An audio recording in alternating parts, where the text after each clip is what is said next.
The history of Escondido, going back to December 6, 1846, when the U.S.-Mexico War broke out here locally. And as you know, here in Escondido, actually, we had one of the most significant battles that turned kind of the future of the area over to Anglos. In 1846, when Mexican troops fought Anglo immigrants that were coming in, since that moment, it's quite obvious that the effort of many archival societies until now has been to preserve the history of Anglo immigrant families by excluding many of the Mexicano families that have been living here since then, and many of the families that were here prior to 1846. In reading the history, I found out that really Latinos were not mentioned within that historical text. And knowing some of the families here in Escondido, I knew that they had played a very important part within the community. Again, looking at the chronological development and kind of the progression of Mexicanos here in Escondido and in North San Diego County, a lot of the details we still don't know. I don't think Latinos get enough recognition in Escondido's history. We know from doing our investigating that, you know, we have played a very important part within the community.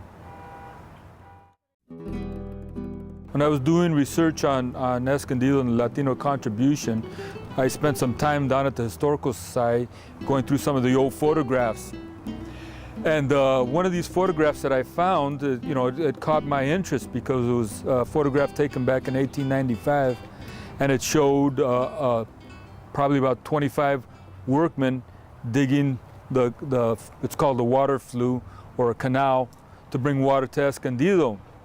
And when I asked the gentleman there at the Historical Society, you know, hey, who are those guys that were, you know, digging that ditch to bring water to Escondido? And there again, it kind of attracted my attention because, like, if they didn't want to give credit to the Latinos who had built it.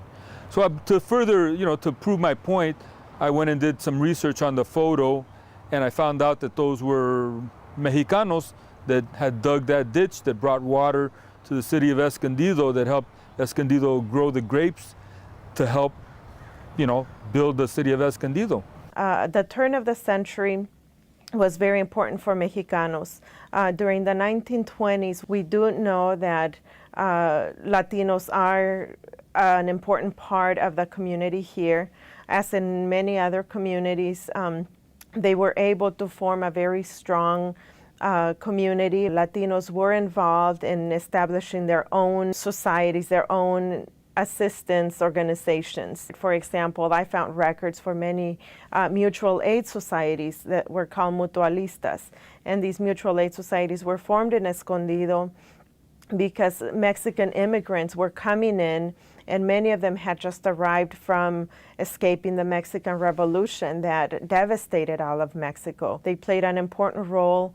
They brought people together. They brought people to organize celebrations, for example. I found records of Latino celebrations of 16 de septiembre going back to about 1916 in Escondido, organizing parades, organizing civic affairs.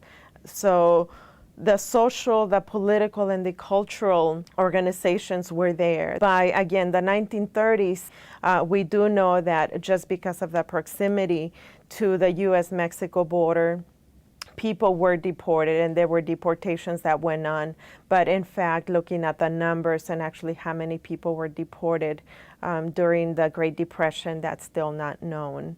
The 1940s is the period when we see dramatic growth in the population in the area.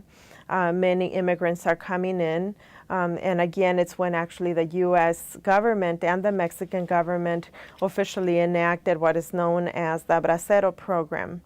So the Bracero program brought workers to the groves and to the ranches and to many of the packing houses in Escondido. So Mexicans during the 1940s are arriving to Escondido to work. in every job that was open to them at that time. When I came into Escondido, the migrant camps still existed.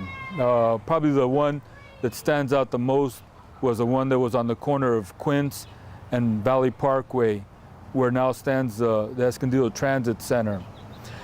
That migrant camp was a mainstay here in the community because of the agricultural economy here. A lot of the families that are in Escondido today, came from those camps. They liked the area. Maybe they quit following the crops up and down California, and they eventually settled, got married, and stayed in Escondido. Well, the pictures of Grape Day Park are probably some of the pictures that really show the Latino community back in the early 40s. It was a real festival that everyone came to. It highlighted the local talent. A lot of the city government would show up. We would have the Consulado de Mexico would come up. So it was a pretty important event in the sense that grapes being probably one of the main economies in the area, the Grape Day Festival was born. And that really attracted a lot of attention to the community of Escondido. A lot of people would come from a lot of different parts of the state to show up there. I think it was the second largest fair within the state of California at one time. The 1960s, of course, brought about a very important social change in all the United States as well as in Escondido.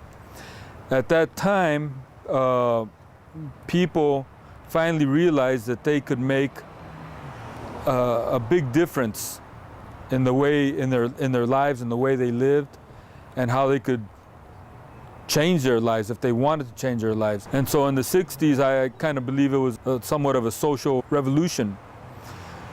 So at that particular time, you start to see a lot of more kids finally going to school, kids that broke with the norm of working in agriculture and that wanted to go to school and had the opportunity to go to school.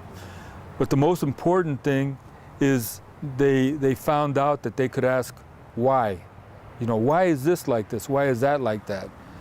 So when people ask the question why, it always breeds change.